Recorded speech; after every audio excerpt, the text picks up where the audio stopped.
want you to say something to Senator McCain tonight, man to man, right to him right now. Well, I'm going to say this. I have respect for Senator McCain. I used to like him a lot. I supported him. I raised a lot of money for his campaign against President Obama. And certainly if there was a misunderstanding, I would totally take that back. But hopefully I said it correctly, and certainly shortly thereafter I said it correctly. All right, so that's hardly an apology, but nonetheless, Sal Russo, co-founder of the Tea Party Express, conservative activist, joins us. Hi, Sal. How are you, sir? Hi, Steve. Doing great. Thank you. I should also point out that you spent a lot of time advising a man named Ross Perot during a couple of presidential campaigns as well. So you know of what you speak when it comes to these kinds of things, in addition to your work with the Tea Party Express. So what's the, I mean, I'm not saying that you're the spokesperson for the Tea Party, but what do you believe the Tea Party view of Donald Trump is? Well, you know, I mean, I think it's mixed. I mean, there are a lot of really good Tea Party candidates that are running. Certainly the three senators that we supported vigorously, Marco Rubio, Rand Paul, Ted Cruz, have strong support. We have a lot of support for Scott Walker. You know, we spent a lot of time in Wisconsin on his recall campaigns.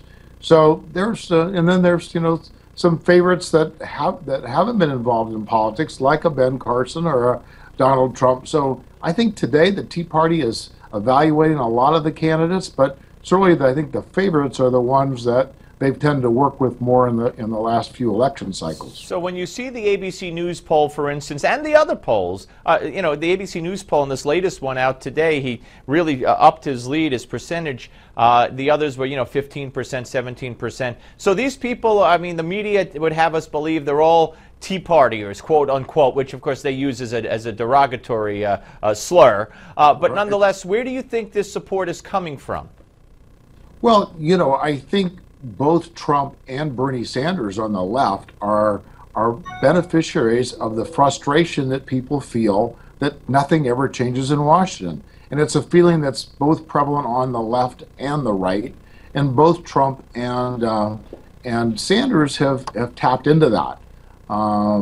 You know, both of them have had boomlets. And I think at this stage in the campaign, and, you know, we're over a year and a half away from the election, the November elections, you know, people are responding to people that speak clearly, that, you know, touch their frustration and disgust with what goes on in Washington. These are not people making decisions on who they want to be the next president of the United States. Now, so you got to take these polls with a grain of salt at this point. When candidates start, when you start focusing on the campaigns, when other than junkies like us pay attention, then the polls start to matter. And they're not going to, they'll first matter in Iowa and New Hampshire. I mean, the national polls will be laggards. They'll be the last to reflect what's going on. Right. So it's way too early for anybody to get too excited, I think, one way or the other. All right. And when you heard Donald Trump say what he said about John McCain, you know, with regard to him being a captured soldier as opposed to the ones he likes, which are not those who aren't captured,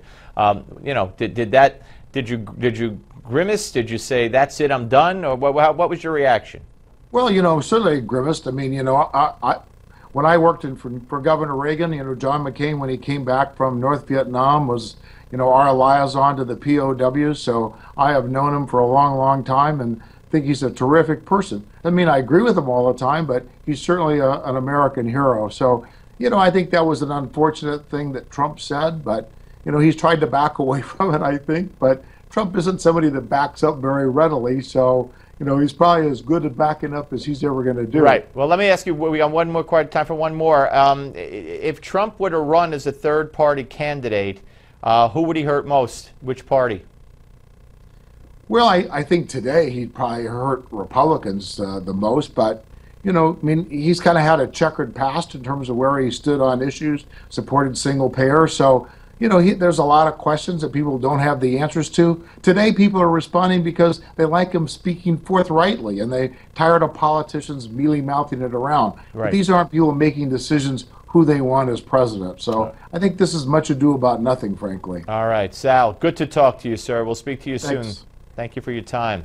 You bet. All right, folks, up next, Give Me 5. But first, Donald Trump does remain at the top of many of the GOP polls, and the media and his critics say he doesn't have a plan.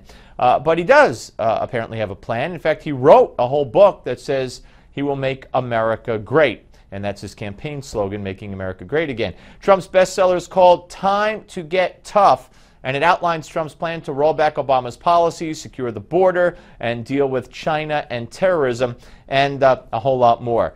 Now, Newsmax has a free offer for this book by Donald Trump. Just go to newsmax.com/TrumpBook and get your copy today. That's newsmax.com/TrumpBook and get your copy today. Up next, Give Me 5. Don't miss it.